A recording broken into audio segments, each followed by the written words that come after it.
অনেক দিন থেকেই আমার একটা পাহাড় কেনার শখ, কিন্তু পাহাড় কে বিক্রি করে তা জানি না।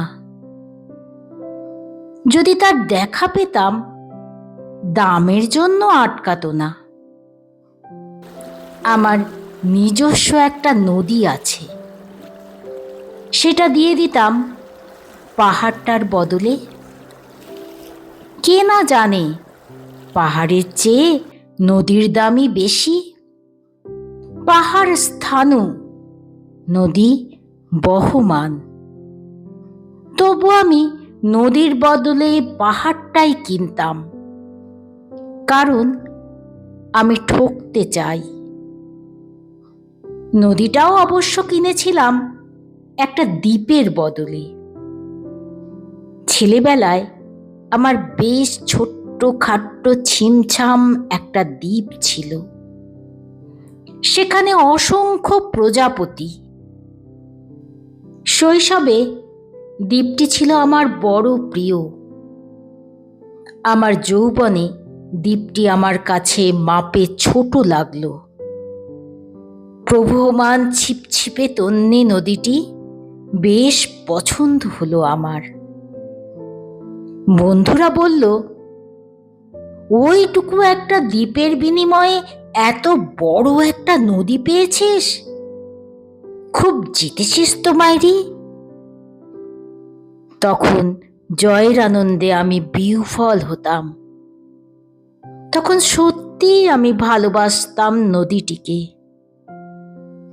নদী আমার অনেক প্রশ্নের উত্তর দিত, যেমন, বলতো আজ সন্ধেবেলা বৃষ্টি হবে কিনা।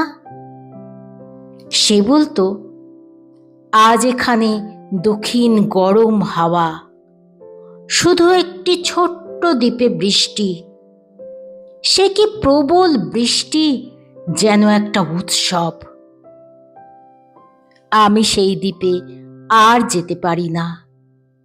সে জানতো, সবাই জানে, শৈশবে আর ফেরা যায় না। এখন আমি একটা পাহাড় কিনতে চাই। সেই পাহাড়ের পায়ের কাছে থাকবে গহন অরণ্য। আমি সেই অরণ্য পার হয়ে যাব। তারপর শুধু রুক্ষ কঠিন পাহাড়।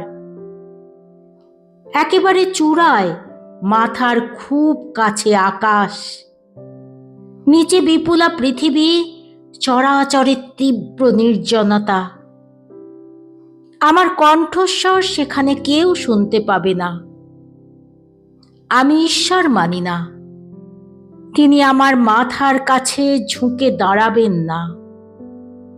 আমি শুধু 10 দিককে উদ্দেশ্য করে বলবো, প্রত্যেক মানুষই অহংকারী। এখানে আমি একা, এখানে আমার কোনো অহংকার নেই। এখানে জয়ী হবার বদলে ক্ষমা চাইতে ভালো লাগে। হে 10 দিক, আমি কোনো দোষ করিনি, আমাকে ক্ষমা করো, আমাকে ক্ষমা করে দাও।